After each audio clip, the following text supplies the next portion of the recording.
Welcome back to this video. In today's tutorial, I will show you on how to delete WhatsApp backup on Google Drive. So let's begin. But before we dive into the tutorial, if you find this guide useful and you're very new to this channel, remember click on that subscribe, turn on the notification bell for more useful tutorial like this. So with that being said, let's get started. Right, so the very first thing you need to do is to make sure you head over to your Google Drive. So I'm going to click on here. Then from here, I will simply navigate to my drive right here. Okay.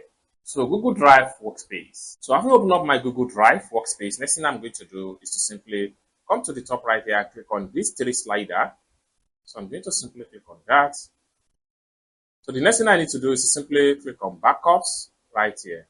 So just like so, I have my WhatsApp backup right here. Now for me to delete this particular WhatsApp backup, what I need to do is to simply click on these three dots.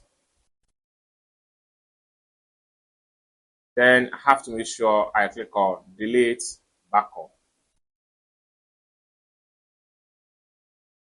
Then have to make sure I click on delete. I hope you really got value for this video. If you find this video useful, give this video a big like, and also remember to subscribe to the channel for more tutorial like this. Thank you so much for watching, and I hope to see you in my next video. Peace.